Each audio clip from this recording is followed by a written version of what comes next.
Temporal jump cuts, effectively cutting out the bullshit while injecting more meaning between what remains, is something games don't utilize enough, and that needs to change. If your game takes 10 hours to get good, or 2 hours, or even 1 hour, maybe you need to ask yourself why that is and what can be done about it when an indie game made by one person can trace the measure of a life in a quarter of an hour. Yay! I want to show you one of my favorite cutscenes in a video game. Just don't blink or you'll miss it, okay? Alright, you ready?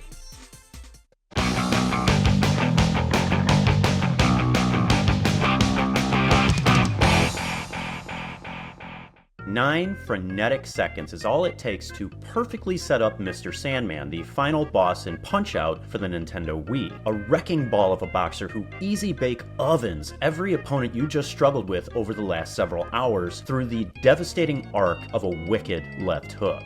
It's lean, it's mean, and most importantly, it's exactly as long as it needs to be to get its point across, and then it's out of the player's way. You want some more? To be perfectly honest, games talk too damn much.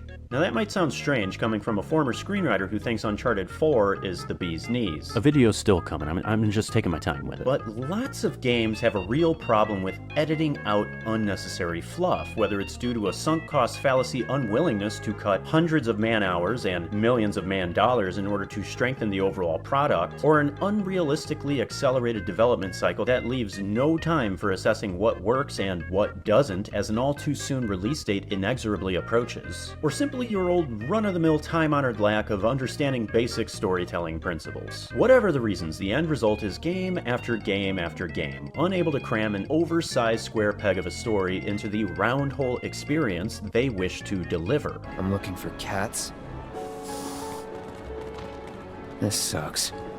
It's the difference between Doom 2016, perfectly personifying the perceived player's lack of plot patience in the Doomslayer himself, and Doom Eternal's overblown shotguns and sandals nonsensical lore festival, between Rise of the Tomb Raider trying to get me to care about Lara's trauma, and Tomb Raider Go knowing all a player really needs is a temple, a treasure in said temple, and a dragon guarding said treasure. Like that stack of adult magazines you found in your dad's sock drawer that one time, I'm not reading these games for the articles. I'm not saying games shouldn't have words in them. Planescape Torment, Disco Elysium, and The Witcher 3 are all-time bangers, whose breathlessly inventive prose puts books to shame. Whiskey! Slither!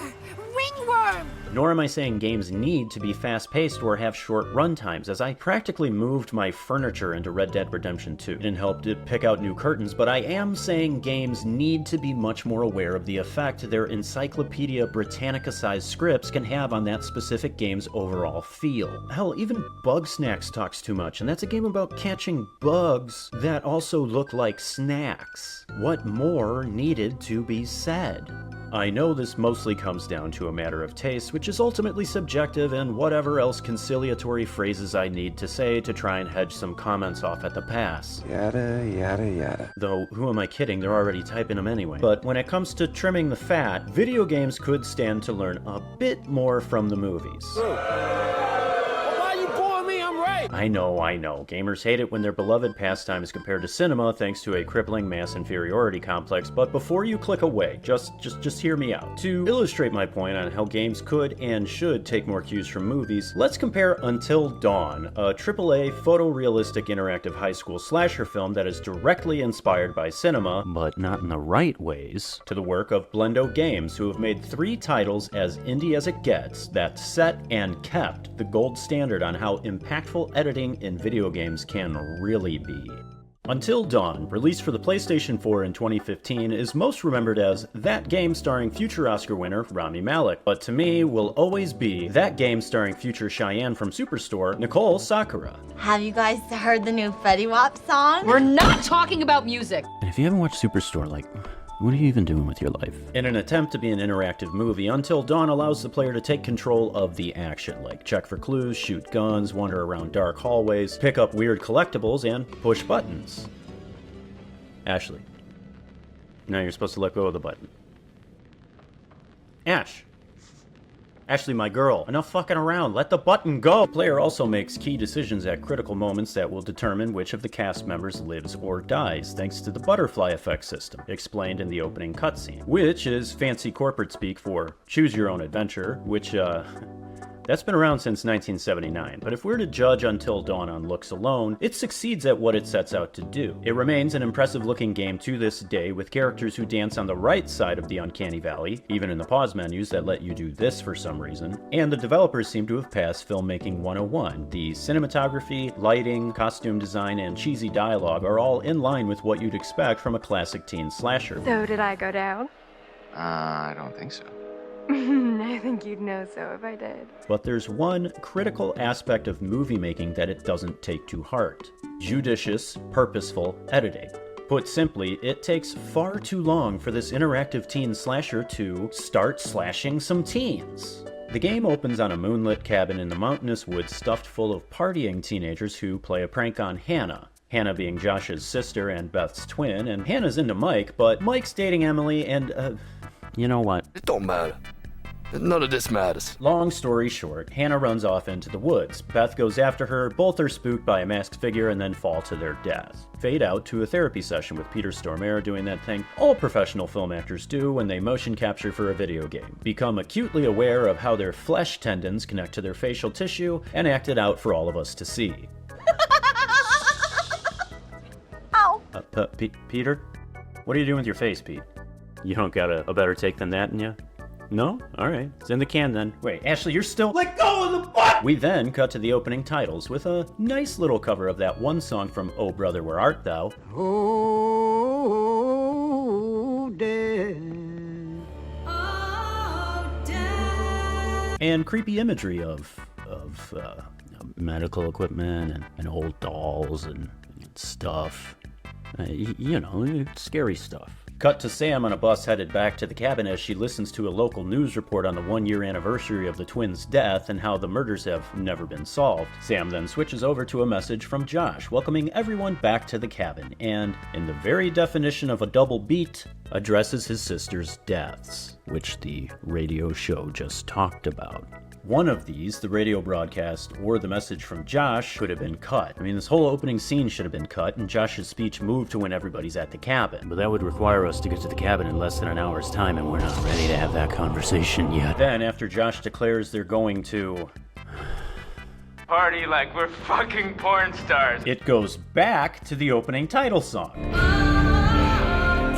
I mean, that says everything you need to say about Until Dawn, and I could cut it off right here, but I should really keep going if I ever want to make it to 100k subs.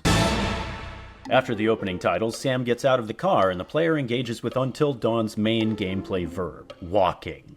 Endless, mind-numbing walking through woods, dark hallways, basements, more woods, abandoned mines, even more woods, occasionally broken up by animal jump scare fake-outs. There's a lot of these, actually. The fuck?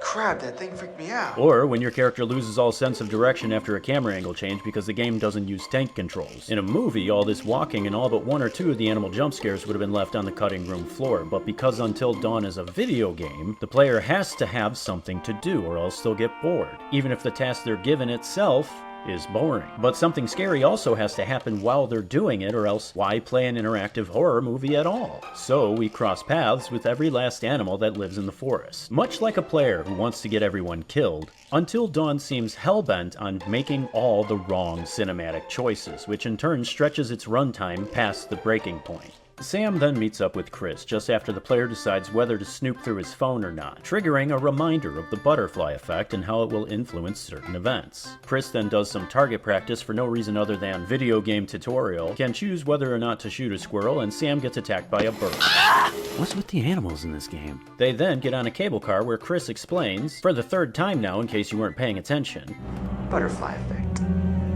and afterwards they run into Jess, and you know, I don't really want to go into the particulars of who each character is and what their personalities are like. None of this matters. Plus, the game spells it out for you anytime someone is introduced via these splash screens that tell the player exactly what type of person they are, their relationship to each other, and even who they have a crush on. Get out of here with your meaningful dialogue and And your interesting character choices, your movie scripts. I already know all I need to know about Sam. She's considerate, and adventurous, and diligent. It's not until almost an hour of our limited time on this earth has expired that our whole cast of characters have made it to the cabin after more walking, and Ashley spying on Mike and Emily, and Mike and Jess having a spontaneous snowball fight, which also acts as a tutorial for hitting targets, so maybe Chris's carnival sideshow shootout should have been cut, huh? There's another therapy session with Peter Stormare that only slows things down further. As much as I love the guy, these therapy sessions add very little to the game and could have been cut. But my guess is Stormare's involvement helped get the game's budget approved, so he ain't going anywhere. And so much more walking. But don't worry, once Chris has found a spray can and a lighter in order to warm up a frozen door handle like it's a LucasArts adventure game, everyone's able to get inside the cabin where Emily and Jess, Mike's ex and current girlfriends respectively, start a fight with each other that causes Mike and Jess to leave for the other cabin, which means, you guessed it,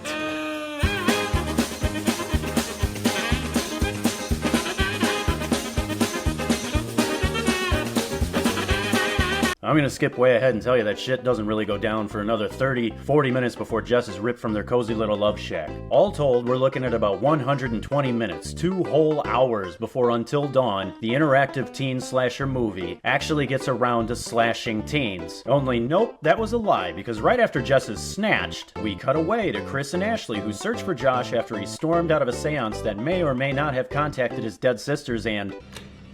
Ashley, for the love of all that is holy! We're talking another 20 minutes at least before we finally get to a single main character's death, and it's just a cheap Saw knockoff that comes absolutely out of nowhere! We're gonna conduct a little experiment, sort of test. I want to play a game. People like this game? You remember how in The Cabin in the Woods, that movie spent 90 minutes getting all the characters to the cabin in the woods, and another 30 minutes before any monsters showed up? What do you mean that didn't happen? And that the movie was already over for 25 minutes. Now, I know what Until Dawn's defenders will immediately point out. Yada, yada, yada. That games aren't movies, therefore they aren't limited to a certain runtime. But just because something can be longer doesn't necessarily mean it should be longer. Movies tend to average between 90 to 120 minutes in length, yes, and the cynical take is that anything longer than 2 hours cuts into the number of showings a theater can fit into a day, aka less money for the studios. But the real reason is filmmakers have learned over time that 90 to 120 minutes is the ideal length an audience will pay attention to your film and still have a good theatrical experience. So why? If Until Dawn wants to be an interactive movie, does it take all of John Carpenter's Halloween and close to a third of John Carpenter's The Thing to get going? And you want to know what the funny thing is? Until Dawn already knows this. How else do you explain no less than 3 previously on recaps spaced approximately 50 minutes apart from one another? The game assumes a player may have already put it down and walked away 3 times over. And I was gonna dig into the cheesy dialogue and how it's bad, but not bad on purpose bad, just poorly functional as dialogue, but really, what more needs to be said? So I'm gonna take my own advice, leave the rest on the cutting room floor, and move on to the games I really want to talk about. Because if Until Dawn takes 2 hours to practically say nothing at all, what's the opposite approach? How much meaning can you cram into 15 minutes? The 2000s were a magical period for freeware on the internet when devs seemed to be hucking ideas at the wall to see what stuck, resulting in indie classics like Alien Hominid and Spelunky and weird one-offs like Quap, Envirobear 2000 and Rekotor Truck Dismount. Swirling out of this heady mixture was Gravity Bone, a 15-minute-long experimental short story released in 2008 and developed by Brendan Chung, starring low-poly block-headed characters that talk like Peanuts grown-ups, yet somehow contained more humor, panache, and forward-thinking storytelling techniques in its truncated runtime than most of its full-length contemporaries. To be frank, it would take longer for me to explain what makes Gravity Bone so special than for you to just go play it for yourself. So I would ask that you kindly stop watching this video and go do so. No, seriously, this isn't a bit like... This isn't a bit like... I'll be right here when you get back! I'm telling you to stop watching this video right now and go play Gravity Bone. It's free, it's 15 minutes long, and the link is in the description of this video. It is never going to get any easier than this to play a game that I'm covering on this channel. So please, please, go and do your goddamn homework. You're still not gonna play it, are you lazy piece of shit? Opening on a killer title card with an infectiously peppy number, Gravity Bone possesses a style all its own as you infiltrate a mass cocktail party, biplanes spiraling in the summer sky, and receive instructions from a deliciously analog recording device. Deliver a bug drink to a red-haired man that has a literal bug in it. Freeze locks, then smash them with a ball-peen hammer so you can photograph birds. Not the blueprints they're perched above, no. Photograph the actual birds who then... Then some light platforming over rain-slick roadways, all for a sweet, sweet payout with parameters like the long leaner bonus. I don't know what that means, but I want to find out. The game is effortlessly breathless in its pacing, and it's near the end of the all-too-brief second level that Gravity Bone becomes something truly special.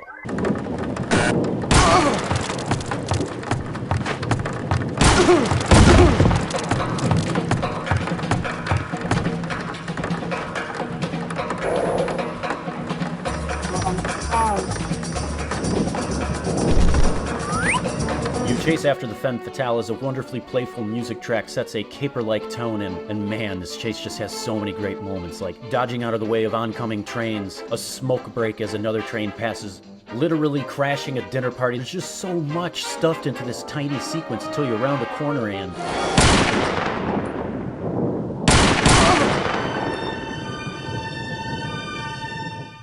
As your character falls to their death, their life flashes before their eyes, recounting images of sabotage, high-speed chases, and lost loves.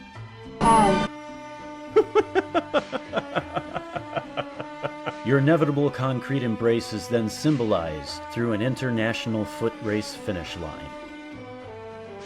Gravity Bone's final sequence plays with so many different styles and genres, from spy thriller to flirtatious caper to slapstick comedy to balletic tragedy. But it's the Kuleshov cutaways, the editing, that hits as hard as a bullet from a gun, and still feels like a breath of fresh air to this day. I don't know how to say this other than games didn't do this back in 2008. And hell, games barely do it now, in the year of our Jorb, 2024. I think it's no small coincidence that one of the more talked about moments in any given review of 2020's Cyberpunk 2077 is the montage of Jackie and V climbing the underworld ranks of Night City. Or that 2018's Red Dead Redemption 2's most infamous scene is Arthur's night out with Lenny. Both utilize the Kuleshov effect, where a viewer will connect meaning between two shots spliced together, effectively making the passive active. But are also some of the extremely few examples of a game using repeated, hard jump cuts, either during a cutscene or gameplay or when temporal jump cuts, effectively cutting out the bullshit while injecting more meaning between what remains, is something games don't utilize enough, and that needs to change. If your game takes 10 hours to get good, or 2 hours, or even 1 hour, maybe you need to ask yourself why that is and what can be done about it, when an indie game made by one person can trace the measure of a life in a quarter of an hour. 16 years later, there's still nothing else quite like Gravity Bone, which is a real shame because it means the rest of the medium is only now catching up. Except that's not true because Blendo Games made 2 more just like it! 30 Flights of Loving, released in 2012, despite its certifiable critical darling status, might have suffered from charging the exorbitant price of $5 whole American dollars for a 15-minute experience, potentially scaring away the frugal gamer who, after a quick price-to-play calculation, found it wanting. More's the pity, because 30 Flights, like Gravity Bone before it, is a stone-cold classic experimentation in the kind of stories games are capable of delivering, to which everyone owes themselves at least one single playthrough. Cup of coffee cost or no. 30 Flights of Loving opens on a staircase leading down to an alcohol-free bar. You see, there's a prohibition going on that has a secret speakeasy door leading to where the real fun is kept. Oh yeah, give me that midnight hobo. Inside, with all the bullets and blueprints, are Anita and Borges, your presumed partners in crime. And if you click on them to hear some good old-fashioned peanut speak... That's what I'm talking about! You make your way down to an idling biplane, not before shoving some geese around. Climb aboard, and it's time for a heist.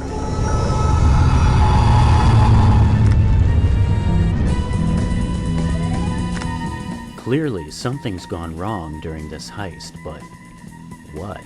You gather up Borges, seemingly leaving Anita behind when the game jump cuts to what are presumably happier days between the trio. As you and Anita eat oranges and deliver contraband booze to a rooftop wedding. At the wedding, you and Anita have a bit too much to drink and...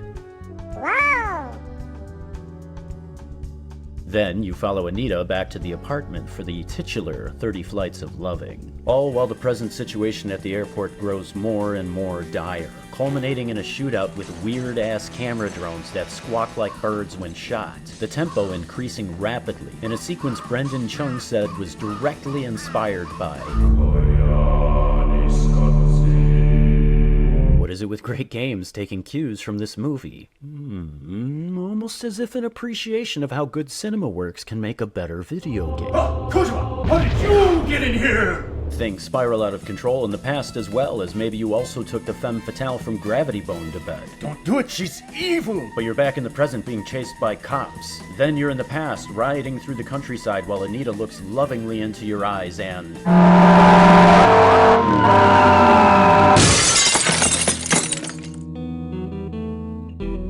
That's how 30 Flights of Loving ends, with a museum exhibit dedicated to the game's assets and Bernoulli's principle, which is a real thing I definitely didn't have to look up. I earned that D in AP Physics. There's so much detail in these 15 minutes, so many inspirations that Brendan Chung drew from, that I couldn't hope to cover it all. But what I think is most impressive about 30 Flights of Loving is how purposefully open to interpretation it all is. Blendo Games gives the player just enough to understand what's going on, but not enough for the complete picture. The rest is left for the player to determine themselves. Personally, I kind of like to believe that all this spy movie stuff might not even be real. That it's the player character's reimagination of a bad breakup with Anita after they had too much to drink and ended up in bed with another woman. Do I actually think that's what the story is?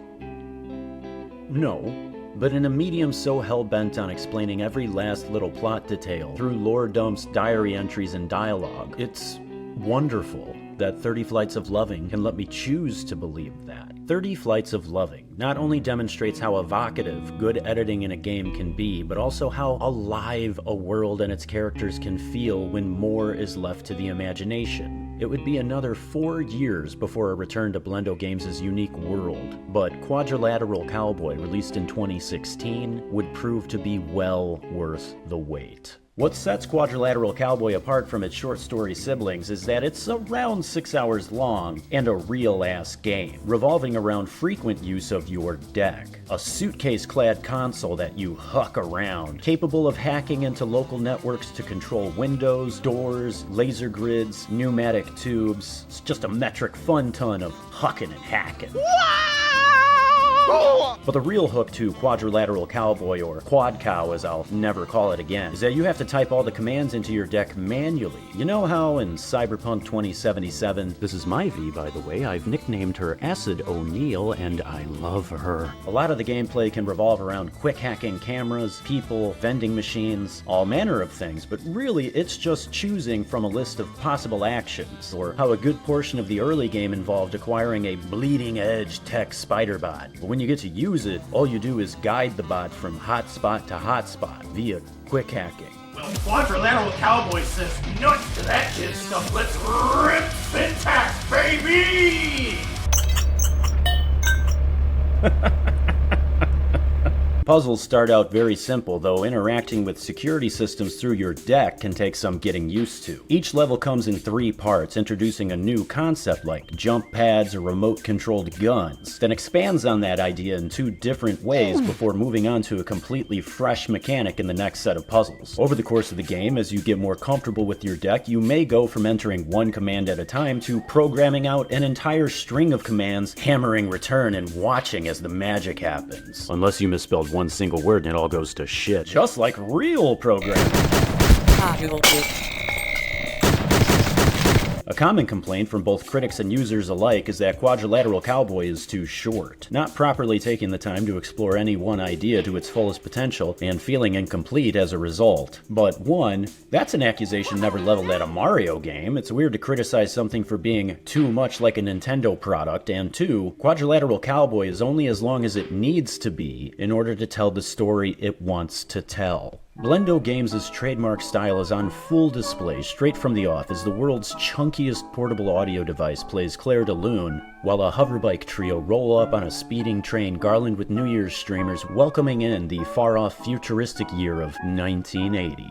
What follows is the story of Maisie, the engineer, Lou, the mechanic, and Pancho, the hacker and player character. Lifelong friends who grew up in a Nuevos Aires orphanage who now work under the pseudonym of Impala Solution, accepting contracts from the highest bidder to pull off elaborate heists. These heists are all executed off-screen though, as the levels themselves are actually training exercises for Pancho and the player to practice till perfect. The opening ones as bare bones and gray boxed as they come, but increase in elaboration as the gang earns higher paydays and becomes more adept at programming. Between missions you catch micro glimpses of the trio's lives and discover that they exist in abject poverty, living off ramen noodles and mammal jammers. Scrumptious. Stacked on top of one another's studio apartment-sized RVs a la Ready Player One. This is in stark contrast to the decidedly wealthy elite they steal from with their expansive living spaces, high-class liquor, and stock market cerebellums. Messages of class warfare pepper the world, such as "They can't kill us all" and "Stay hungry." Yet the ladies of Impala Solutions still find the little joys in life, like how Lou designs a weird text adventure in her spare time, or how Maisie loves trashy romance novels, or how several of them have guys on the side. Yeah, get it, girls. Or just simply play badminton on the roof among the blackbirds. It's nice. Until your hideout's blasted apart by these vicious-looking motherfuckers and it looks like you're done for, but then holy shit, Pancho's got an arm cannon! And while this game oozes style out of every pore, nothing comes close to Choo Choo, the black market cat who supplies you with new kit during shopping expeditions and is quite literally the coolest cat on the goddamn planet when he just and the beat drops and he starts bobbing his fucking head and all these weapons come out and like fucking stars hang from the rafters and your new gear comes in like... This cat fucks. But Quadrilateral Cowboy is also really, really funny, with a ton of visual gags like vault-handled doors with combination locks that each have their own little vault handle, and all the miscellaneous products lying around with great names like aorta pulmonary liqueur and spinal crackers, gross. Or when you download the brains of outer space hospital patients with this thing. Or when you get jelly bones from a vending machine that asks you to insert torso here and... Or how towards the end of the game, when swapping between characters to work on timing their actions together, the simulation will fast forward through all the previous characters' actions, and you can tell it's just Maisie making the noise with her lips. But what I wasn't prepared for was how touching a story Quadrilateral Cowboy proved to be in the end. After the final heist, the most elaborate one yet that requires all previous tools at your disposal, the ladies of Impala Solutions celebrate their success over bowls of ramen in an impressively detailed marketplace as someone strums a jaunting little ditty on a guitar. After Gravity Bone and 30 Flights of Loving, two whirlwind games ultimately about betrayal and lost love, I find it quietly lovely that at the end of Quadrilateral Cowboy, the ladies of Impala Solutions, Maisie, Lou, and Pancho are able to share this ramen meal in a bustling marketplace. Their friendship as strong as ever. Misfortune brought them together. The world tried to tear them apart, and yet they remain. Family. Then, like many a good story that ends where it began, we cut to Pancho on a hoverbike. Claire de Lune playing over the world's chunkiest portable audio device as she rolls up on a speeding train. She climbs aboard and it's clear Pancho either lives or crashes here, as it's got the same ramen and spinal crackers she so loves, but also an array of photos of her, Maisie, Lou, and others gradually growing older with each passing frame. Much, much older, until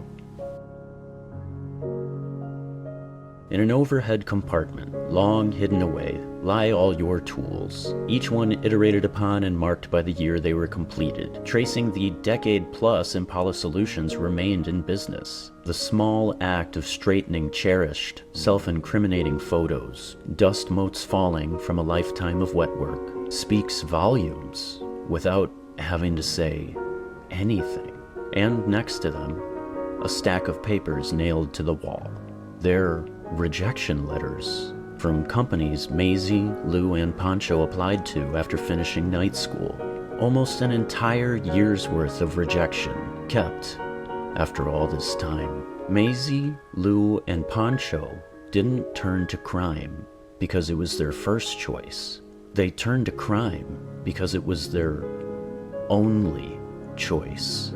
And for the ladies of Impala Solutions, it was the right choice. Suddenly I'm overcome with a wave of emotion, reminded as I am of my own journey through life. I, who spent years... All this from a game starring low-poly, block-headed characters who talk like this. What more needs to be said?